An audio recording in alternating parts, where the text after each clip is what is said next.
My name is Liwaa Yazji and you're watching icflix.com.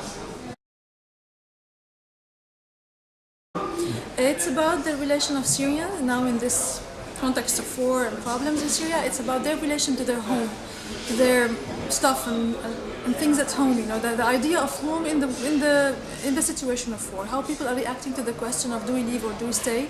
Where do we go to, and what will be when we're leaving? Are we refugees? Are we fugitives? Are we migrants? We don't know really. We're changing identity the moment we decided to leave our home. Do we leave it because we want to do that? No, we're supposed in a way.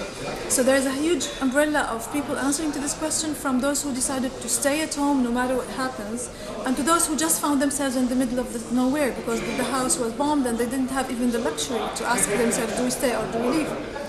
We have a couple who are under siege and they are bombed all the time. They're trying to escape their home, but they cannot leave the home, though they don't want to do that. So they were all the time swinging whether to leave or not to leave, and then the circumstances are the one who really deciding what we're doing. It's not what we're doing, it's what we want to do.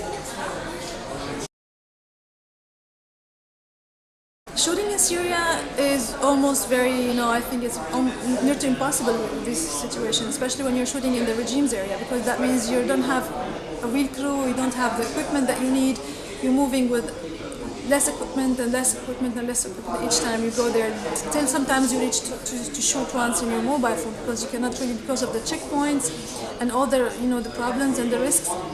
So it's the risks added to all the problems, we all face problems in shooting, and even if you're in the perfect setting and the perfect production, you always find problems. So now added to this, all the problems of being in a war zone. You cannot have pure voice because of the planes and bombs, and I think it's one factor that it's used in the film rather than it's run. I'm not running away from it, I'm investing on it. You cannot come with a huge equipment, you're just coming with very, very little things that sometimes I'm going without a DOP, I'm shooting myself because it's suspicious and it brings problems to the people that I'm going to.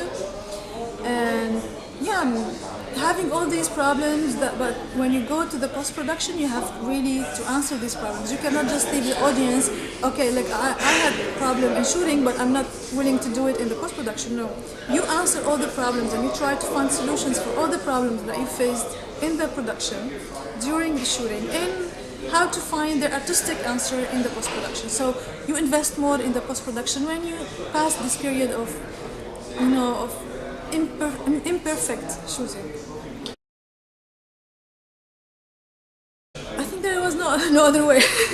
It's really, there was no other way. So things were materializing in a way that I'm writing scripts sometimes, doing TV scripts and writing playwriting and poems and all this stuff. But there is a moment where I felt like I'm more involved in the light, in the actors, in the setting, in the set design, and where the camera, what's the angle. So I was more and more involved in this process till I discovered that I'm not only writing, I'm writing and directing. So it's the author cinema movie. So I realized that very soon when I started to write, that I'm writing with fourth elements. I'm not just writing what people are saying and how they're moving, the light, the mise en scène, the setting. So I found myself more and more.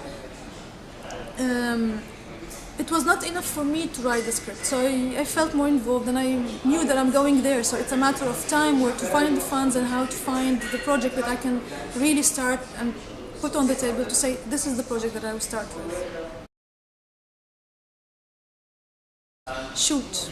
Don't think about the process and just don't go in this process that we have to do a pitch and then we have to find. No. If you're passionate enough about something, just go and do it with the minimum things that you have in your hand.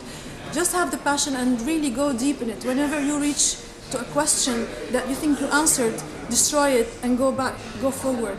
Whenever you find yourself that you're having a risk and you have to withdraw back, no, this is where you have to go forward. So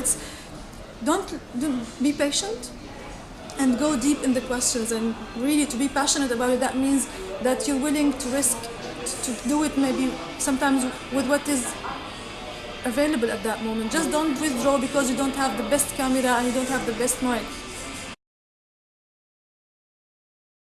To be honest, I'm still involved with this film because I just finished it like months ago, and I just finished it some months ago, And I'm now feeling that there is an entity called Haunted that was really running in my mind all the time. So there's something now that I can talk to you about it. I used to talk to myself about it. Now we can talk together about this.